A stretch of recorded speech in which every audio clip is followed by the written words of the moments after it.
In 1914, when Europe got a bit worse, the British royal family, headed by King George V of the House of Saxe-Coburg-Gotha, opted to change its name. This change saw the British royal house become that of the House of Windsor. This change of name wasn't so clear-cut, and many others were put forth.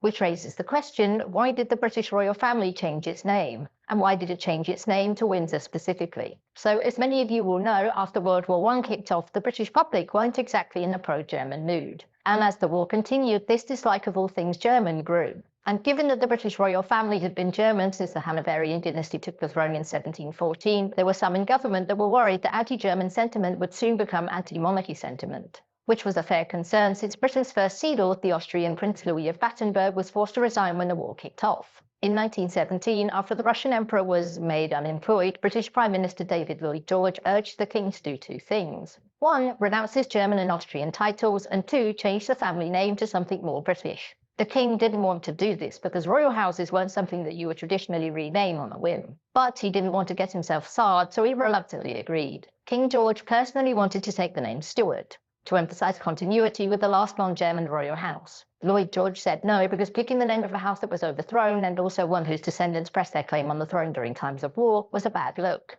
As such, Lloyd George called up all of the previous living Liberal prime ministers to come up with a new name to get the king to agree. The first was Tudor, which was vetoed by the king since he felt that it was associated with head-slicing religious turmoil and despotism. Plantagenet was rejected for being too French, whereas York and Lancaster were denied because of their association with civil war and insecure rule. So why was Windsor put forward? Well, the name was chosen by the king's private secretary, Lord Arthur Stamfordham. Whilst he and the royal family were staying at Windsor Castle, Stamfordham realised that Windsor was a suitable name for these reasons. First, Windsor Castle had been in the possession of the English and later British royal families for about 700 years at this point. Second, it was also a title of Edward III to do the most British thing of all. He invaded France. And third, Windsor was an entirely British place with no negative connotations. Lloyd George agreed, and with a bit of encouragement, so did the king. He signed a proclamation declaring that the royal family had adopted the name Windsor and the royal family had renounced their German titles and awards, which, for the British people, politicians and newspapers, was enough to convince them that the royal family was no longer German, but was instead a now fundamentally British institution.